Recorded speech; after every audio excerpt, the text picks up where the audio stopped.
मतदाताओं ने पिछले 26 साल का रिकॉर्ड ध्वस्त कर दिया। कभी महज 10-11% मतदान की गवाह श्रीनगर ने इस बार 38% वोटरों को घर से बाहर निकलते देखा। इस रिकॉर्ड तोड़ वोटिंग पर अब सियासी दल अपना अपना हक जता रहे हैं। ये रिपोर्ट देखिए।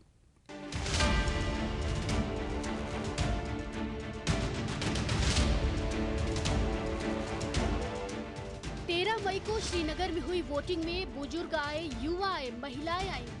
कई किलोमीटर की पैदल यात्रा कर पोलिंग बूथ पहुंचा तो कोई व्हील चेयर पर बैठ कर आया। वोटरों के इस जोश का नतीजा था कि हर घंटे किसी न किसी पिछले वोटिंग का रिकॉर्ड टूटता रहा। अगर पिछले 3 दशकों के चुनाव पर नजर डालें तो ये आंकड़े दिखाते हैं।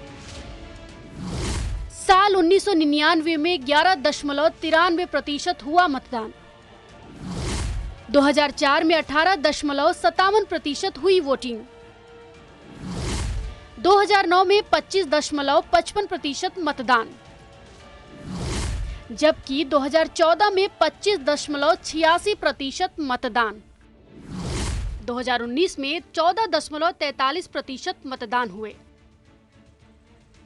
इस बढ़ी हुई वोटिंग को हर एक सियासी पार्टी अपने खाते में गिन रही है। बीजेपी का दावा है कि ये 370 हटने और पीएम मोदी की नीतियों का नतीजा है, लेकिन पीडीपी का दावा है कि बढ़े हुए वोट दरअसल 370 हटाने से लोगों की नाराजगी का नतीजा है।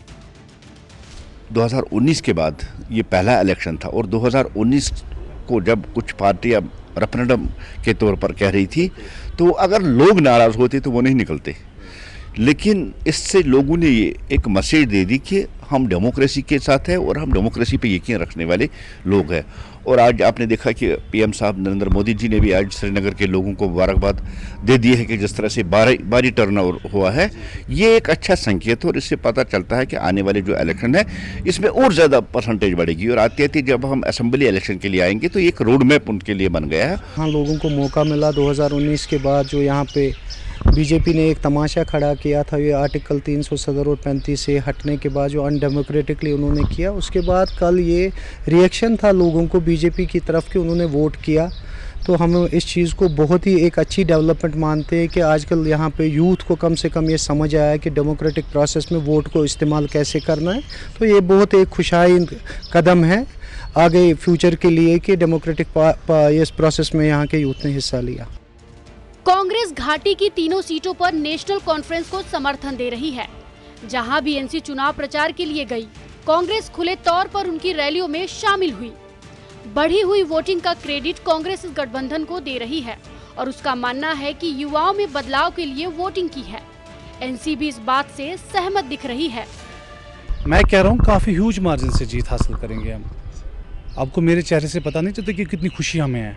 तो जैसे ही मैंने आपको बोला 4 तारीख को रिजल्ट आएंगे और हमारे यहाँ की 3 सीटें और जम्मू की 2 सीटें, और हमें शुरू से ही अभी से ही खबर है कि अपने वर्करों से और अपने जो हमारे एजेंट हैं उनने हमें बता दिया है कि हमारी जीत तय है। मैं ये भी बताऊं कि हालात ठीक थे, पहले डर होता था, लोग डरते थे वोट डालने से, उन पर टेलीफोन आता था या कोई दहशत डाला जाता था, अगर आप वोट डालने निकलोगे तो आपको हम मारेंगे। दूसरा कारण, हालात भी ठीक थे, लोग बेखौफ होकर निकले तो उन्होंने अपना वोट कास्ट किया। तो मैंने काफ़ी पोलिंग बूथों पर देखा बुजुर्ग औरतें व्हील चेयर पर अपने बेटे पकड़ के लाके अपना वोट उन्होंने डाला।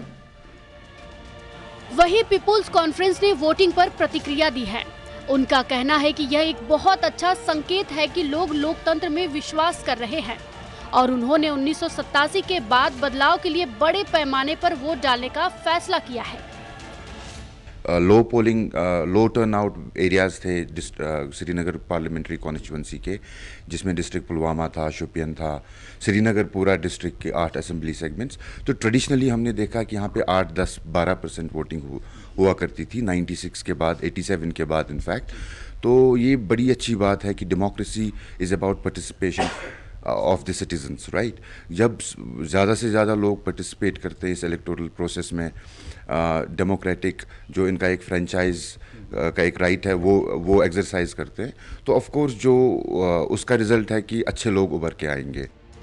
हालांकि 1996 में जम्मू कश्मीर में इस सीट पर लगभग 41% मतदान हुआ था।